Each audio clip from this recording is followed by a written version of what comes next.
Bonjour et bienvenue sur cette nouvelle vidéo. Alors aujourd'hui donc bien je veux vous reparler un peu de BI, de la Business Intelligence et notamment donc encore une fois de l'outil Power Query. Donc on avait déjà découvert lors de quelques vidéos que j'avais déjà réalisées. Donc là on va essayer bien de voir des nouvelles possibilités de par cet outil-là pour pouvoir essayer ici de structurer nos données par rapport bien à différentes sources que nous pourrions avoir ici en entreprise notamment. Ici, j'ai pris l'exemple donc bien d'un classeur où là ici eh bien j'ai récupéré donc ou saisie, hein, ça peut être de la saisie ou alors une exportation de la part d'un outil tiers. Hein. Ici, ce sont des ventes. Voilà, ici j'ai une date de facture, j'ai un numéro de facture, j'ai un code produit. Voilà, et ici donc j'ai le total ici de ma vente. Voilà, un petit tableau tout simple, basique, avec ici eh bien pour tous les mois. Voilà, je me suis arrêté au 30 juin. Voilà, donc ici des données hein, qui sont soit saisies ou soit donc importées. Donc j'ai mis sous format tableau. Hein, donc ici j'ai bien un outil tableau. On va l'appeler ici, elle s'appelle Tvent. Voilà, Tvent, c'est le nom ici de ma matrice. Voilà que j'ai créé. Voilà, donc ça peut être évidemment ici un cumul de toutes vos données.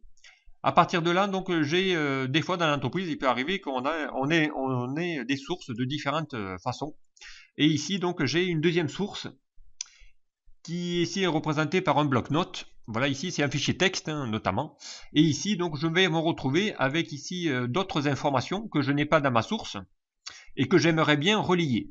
Notamment ici j'aimerais bien relier mon code produit qui se trouve ici dans mes ventes avec ici ce code produit que j'ai ici dans mon fichier texte. Et si on regarde bien, le code produit ne correspond pas tout à fait.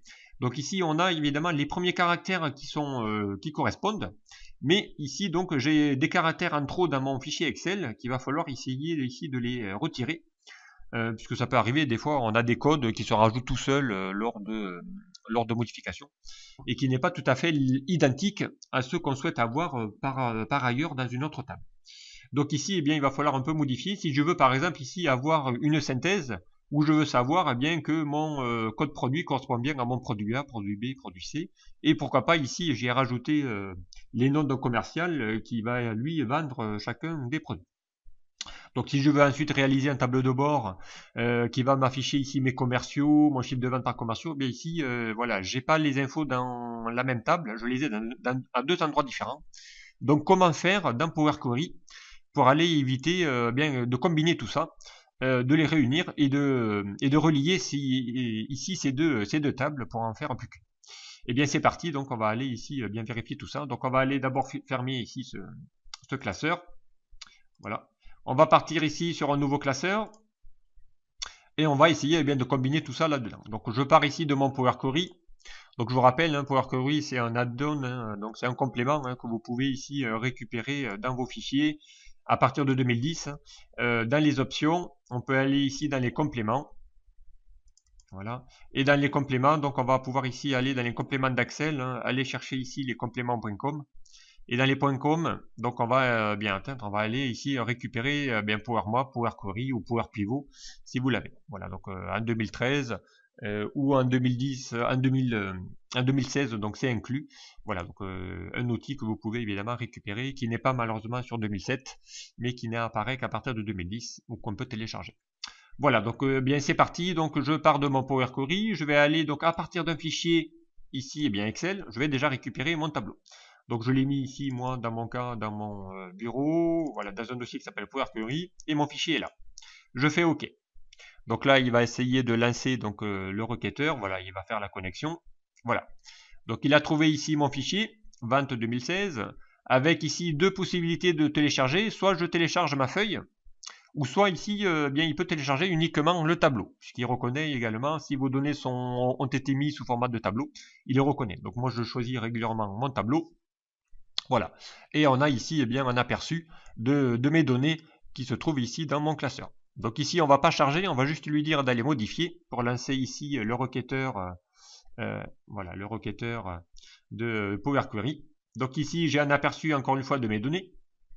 Et là, donc, la première étape sera ici d'aller ici, donc, eh bien, fractionner un peu ces colonnes, c'est-à-dire lui retirer les derniers caractères de ce code produit pour pouvoir essayer eh bien, après de le rendre commun à mon fichier TXT.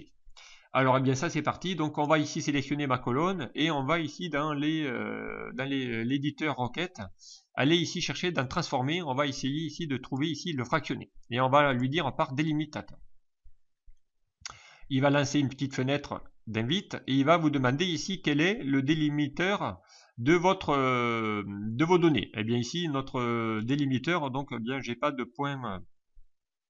J'ai pas de trait d'union, donc on va le personnaliser et on va lui dire ici, va aller chercher le trait d'union. Et il vous demande ici de le fractionner où? Donc soit à partir de la gauche, soit à partir de la droite. Nous, on veut retirer la partie droite, donc on va lui dire eh bien, au niveau du délimiteur le plus à droite. Donc on va ici lui dire OK. Donc là voilà, ça y est, c'est fait. Il va générer ici une deuxième colonne où il va donc récupérer la deuxième partie. Donc c'est exactement si je faisais ma fonction droite d'Excel, donc il va aller récupérer la partie droite à partir d'un certain caractère. Voilà, donc ici, eh bien, cette colonne-là, j'en ai plus besoin, parce qu'elle ne m'est pas utile. Donc je la sélectionne, je fais un clic droit, et je lui dis ici de la supprimer. Voilà. Et ensuite, eh bien, on va évidemment renommer ici mon intitulé. Donc ici, on va l'appeler code produit comme il était à l'identique. Voilà. Donc ici, on a fait cette modification. On voit ici les étapes que j'ai réalisées au fur et à mesure. Donc là, il va garder en mémoire tout ça. On va donner un nom ici. Voilà, donc ici, on va faire récup vente. Voilà. On va lui donner un nom à la requête récup vente. Voilà. Et ensuite, eh bien, on peut lui dire maintenant, si j'ai pas d'autre chose à lui faire faire, hein, on va lui dire ici d'aller, non pas le charger, mais on va juste lui dire d'aller le mettre dans, voilà, le charger dans juste la connexion, c'est-à-dire on va juste créer une connexion et on va ici après charger. Voilà, donc on vient d'avoir ici notre première requête qui est faite. Voilà, donc il va aller juste récupérer ici des données de mon fichier des ventes. Voilà, donc ça c'est déjà ma première requête. Ensuite, eh bien, je vais faire maintenant créer dans Power Query ma deuxième requête. Donc là, je vais de nouveau partir à partir d'un fichier. Je vais lui dire ici d'aller chercher du coup eh bien, mon fichier texte. Lui, c'est mon code produit. Voilà, hein, c'est mon fichier TXT où j'ai ici des données. Je fais OK. Il va lancer encore une fois l'éditeur de requête. Voilà, donc il a tout automatiquement scindé mes colonnes puisqu'il y avait ici une tabulation à partir de chacune de mes données. Voilà, donc ici la première étape c'est de lui dire, regardez ici on a dans mes en-têtes colonne 1, colonne 2, colonne 3. Donc évidemment, moi je aimerais qu'il récupère ma première ligne comme étant mon en-tête. Donc ici, eh bien, vous avez la possibilité de cliquer soit ici et de lui dire utiliser la première ligne pour les en-têtes, ou bien, donc ici, hein, je peux également aller ici dans l'éditeur de requêtes et lui dire ici, dans transformer, utiliser la première ligne pour les requêtes.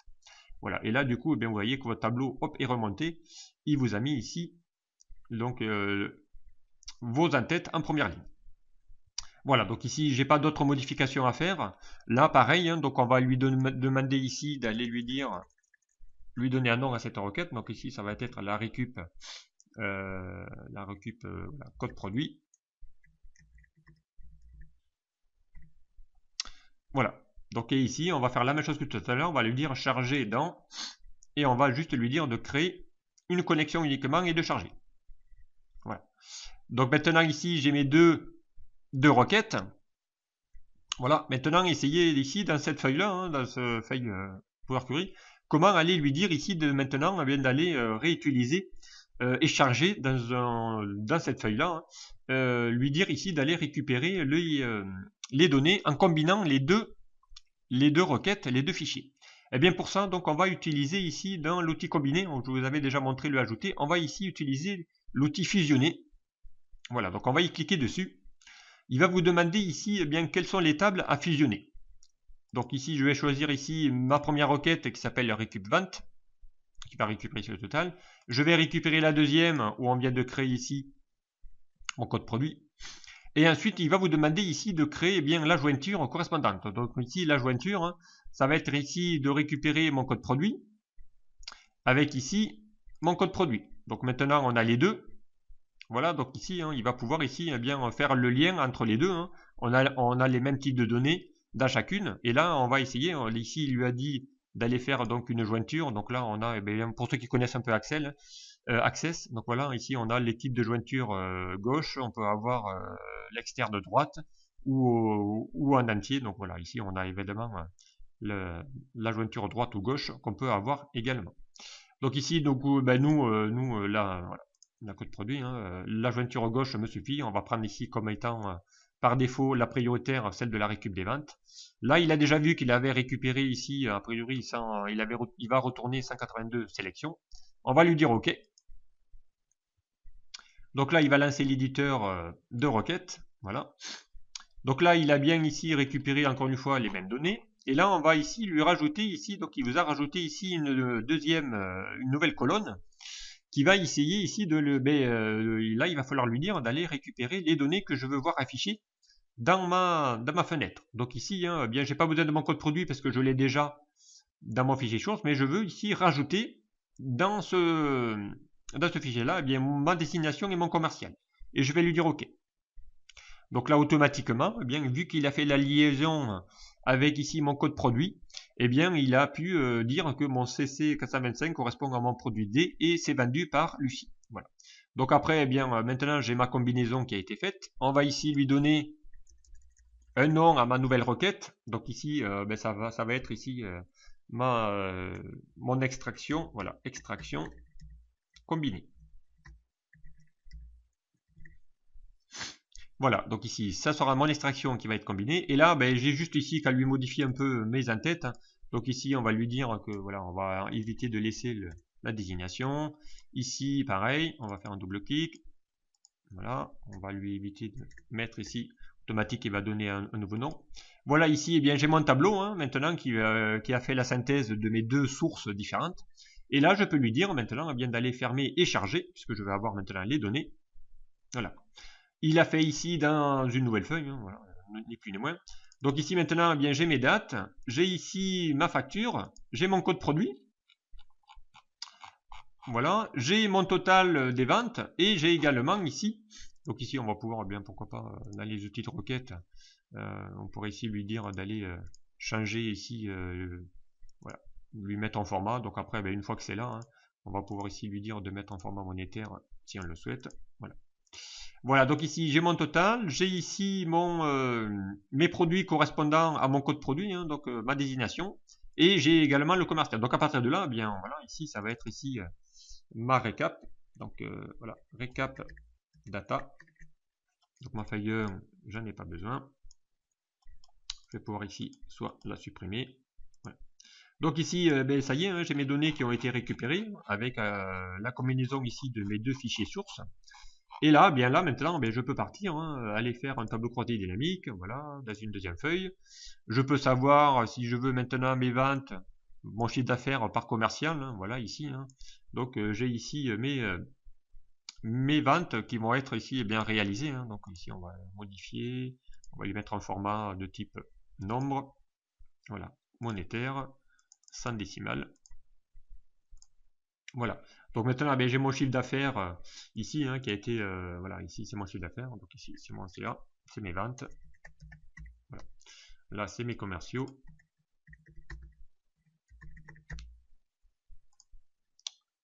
Voilà, donc ici j'ai mon tableau de bord, voilà, qui va se créer. Donc je peux aller ici créer, pourquoi pas, un petit graphique, tout simple, voilà, qui va ici afficher mes ventes. Ventes par commerciaux. Voilà. Donc on va lui supprimer ici la légende. Les boutons, j'en ai pas besoin. Voilà. Donc ici, hein, assez simple de réaliser ce petit tableau de bord simple. Voilà, ici j'ai mes ventes par commerciaux. Voilà, donc ici j'ai mes données hein, maintenant qui sont automatiquement réalisées. Donc ici ça peut être mon dashboard. Voilà, c'est mon tableau de bord. À partir ici de mes récaps. Voilà, donc ici, bien, on va pouvoir ici, bien, pourquoi pas. Ensuite, bien, on devra juste faire une actualisation de mes données. Donc ici, hein, pour ensuite réactualiser vos données, hein, si vos fichiers sources se modifient, eh bien, il suffira juste d'aller ici dans l'onglet données et lui dire ici d'actualiser tout. Et il va automatiquement réactualiser votre tableau à partir de Power Query, puisqu'ici, hein, il a encore les connexions à toutes mes requêtes. Voilà. Donc ici, hein, voilà ici comment réaliser ça. On va faire un test. Hein. Donc ici, on va aller sur le bureau. Voilà. On va se rajouter ici, pourquoi pas, un code produit, hein, un nouveau code produit. On va l'appeler bien XX, pourquoi pas. On va l'appeler 888. Voilà. On va lui dire que c'est le produit F. Voilà. Et c'est vendu par, allez, on va mettre par Titi. On va faire un fichier enregistré sous. Voilà, on va lui donner le même code, on va l'enregistrer, on va l'écraser. Voilà. On va faire la même chose, du coup, tiens, on va rajouter une nouvelle vente. Voilà. Ici, eh bien, on va mettre par exemple au 1er juin. Voilà. On avait dit XX, voilà, X, 2 points, on a fait 888, je crois. Et là, on va rajouter par exemple un code, n'importe quoi, voilà, AA. On va vendre pour aller, enfin, ça va changer, voilà, 1000 euros. Voilà, donc ici, j'ai mon nouveau code produit qu'on vient de créer, hein, et on va essayer ici, donc on va sauvegarder ici mon document. Voilà, lui, on va le fermer, on n'en a plus besoin. Voilà, je reviens ici sur mes données, hein. Voilà, donc ici, eh bien maintenant, je peux aller lui dire d'aller ici actualiser tout. Voilà. Voilà, donc là, il a bien récupéré mon nouveau produit du 1er juin. Et ici, donc si je reviens dans mon dashboard, donc il va falloir évidemment ici actualiser le... Voilà, ici j'ai bien ici mes 1000 de Titi qui s'est rajouté. Donc il a bien récupéré le nouveau code. Il a bien dit que c'était le produit F. C'est bien vendu ici par mon commercial qui s'appelle Titi. Voilà, donc ici le Titi s'est rajouté. Voilà, donc ici comment aller bien assez rapidement combiner deux sources en utilisant encore une fois Power Query. Donc il va essayer de vous aider ici à retravailler vos données, à les retransformer dans le sens que vous le souhaitez. Voilà, donc bien ce tutoriel est maintenant terminé. Merci de m'avoir suivi et à très vite sur un prochain.